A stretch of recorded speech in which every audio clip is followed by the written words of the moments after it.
Shalom, Bapak, Ibu, dan Saudara terkasih dalam Tuhan Yesus Kristus. Hari ini, Jumat 31 Desember 2021, sebagai penghujung dan akhir tahun. Saya mengajak kita semua yang berdiam di rumah masing-masing untuk bergabung, mengambil bagian, mengikuti renungan harian yang dikeluarkan oleh Sinode GKO dengan berpedoman pada pola pembacaan Alkitab 4M, yaitu menerima, merenungkan, menghayati, membagikan. Marilah kita berdoa.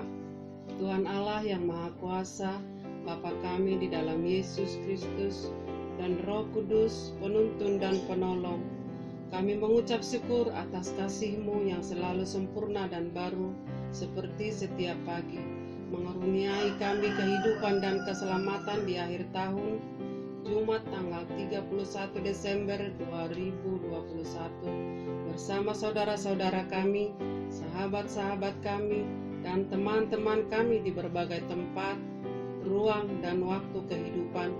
Mereka ada di setiap wilayah, pulau-pulau, pantai, gunung, dan lembah-lembah seantero jagat raya.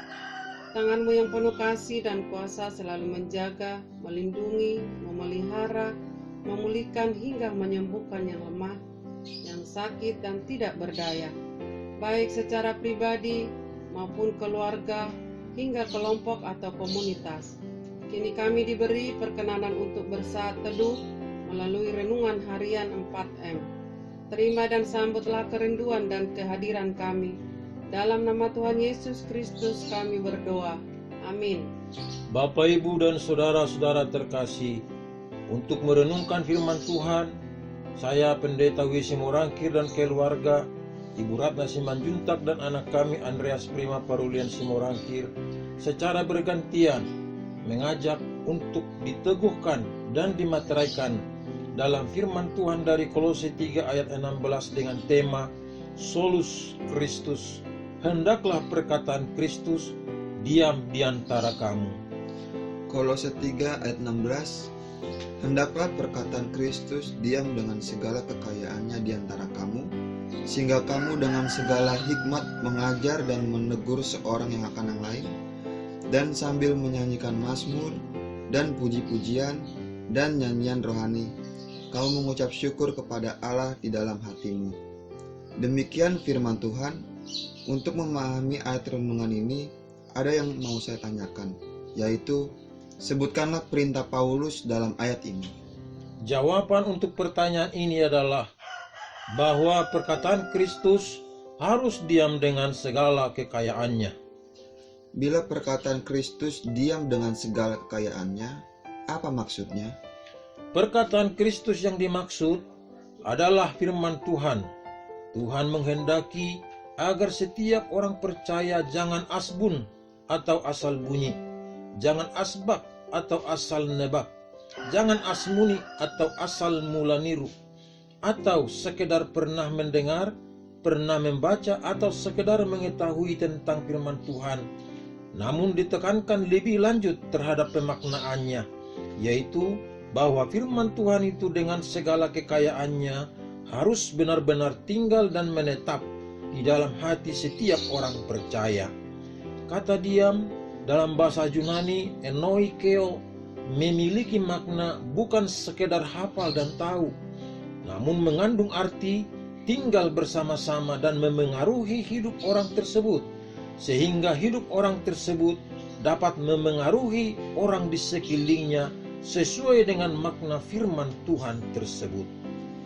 Bila demikian penjelasannya, saya bertanya kepada diri saya sendiri atau kepada masing-masing pribadi lepas pribadi. Bagaimana menyimpan firman Tuhan sebagai perkataan Kristus dengan segala kekayaannya di dalam hati? Rasul Paulus sekali lagi menyebutkan dengan segala hikmat. Dalam hal ini, Paulus memakai 3 tindakan untuk menjelaskan kata atau istilah dengan segala hikmat, yaitu pertama pengajaran, yaitu teaching, teguran, yaitu admonishing, ketiga mazmur pujian atau singing. Dalam ketiga tindakan ini, semuanya tersambung dengan memuji Tuhan. Selanjutnya, bahwa pengajaran dan teguran tidak hanya terbatas di dalam khotbah, sekolah minggu, atau pembinaan orang percaya saja. Sebenarnya, Mazmur puji-pujian juga memiliki unsur pengajaran dan nasihat teguran asal digunakan dengan penuh hikmat, maka akan bisa membantu saudara-saudara menyimpan firman Tuhan sebagai perkataan Kristus dengan segala kekayaannya di dalam hati. Terima kasih dengan jawaban ini. Saya sudah mulai mengerti. Namun, masih ada lagi pertanyaan saya, yaitu sebenarnya apa yang dimaksudkan dengan nyanyian rohani? Apakah ini sejenis bahasa lidah atau bahasa malaikat dalam keadaan khusus? Pertanyaan ini mantap betul dan keren. Dan jawabannya untuk ini adalah bahwa Rasul Paulus tidak menjelaskan perbedaan mazmur, puji-pujian, dan nyanyian rohani. Namun, titik berat atau fokus dari ketiganya adalah hati yang sukacita menyanyikan, menggunakan mulut memuji Tuhan. Saudara-saudara terkasih, hendaklah memuji Tuhan seiring dengan hati yang bersyukur, bermazmur memuji Tuhan. Saudara-saudara terkasih, pada saat yang sama juga menerima pengajaran dan nasihat teguran dari mazmur, puji-pujian, dan nyanyian rohani. Dengan demikian, nyanyian rohani sepatutnya adalah dapat dipahami orang dengan pengertian manusia yang tidak memerlukan karunia khusus penterjemah bahasa lidah. Karena itu, teruslah berjuang agar perkataan Kristus terus berdiam di dalam hidup kita. Bila demikian penjelasannya, maka komitmen kita adalah: pertama, melakukan firman yang kita terima dan miliki, dan yang kedua, kita menjadi seperti surat yang dapat dibaca sebagai halnya dalam 2 Korintus 3 ayat 3. Karena telah ternyata bahwa kamu adalah surat Kristus yang ditulis oleh pelayanan kami, ditulis bukan dengan tinta, tetapi dengan roh dari Allah yang hidup, bukan pada loh-loh batu, melainkan pada loh-loh daging, yaitu di dalam hati manusia. Ketiga, marilah kita membagikannya kepada sahabat dan teman serta rekan kerja, mahasiswa-mahasiswi di kampus, siswa-siswi di sekolah, tetangga di mana kita berdomisili, dan orang-orang yang bisa kita jangkau di berbagai profesi atau pekerjaan. Marilah kita nyanyikan firman-Mu.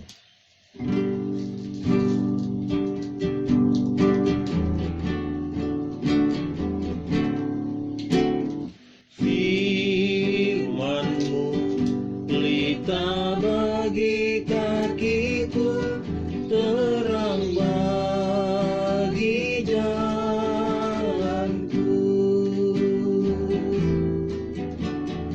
Firman-Mu pelita bagi kakiku, terang bagi jalanku.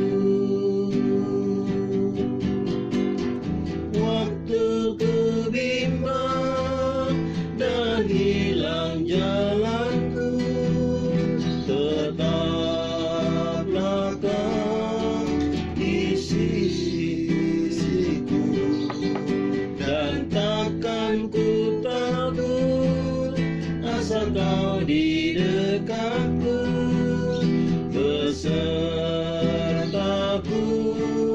selamanya.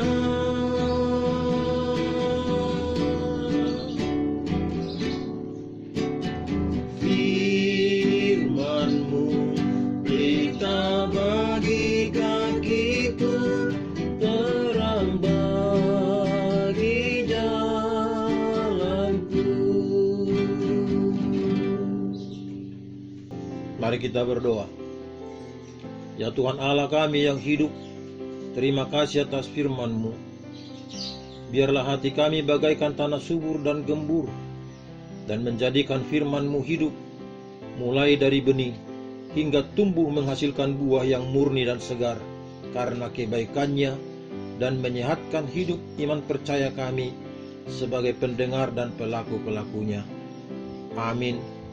atas nama keluarga dan pelayanan DGKO Jemaat Kebalen, kami sekeluarga mengucapkan selamat mengunci dan menutup tahun 2021 dan menyambut tahun baru 1 Januari 2022 dengan perkataan firman Tuhan. Tuhan Yesus memberkati kita semua. Amin.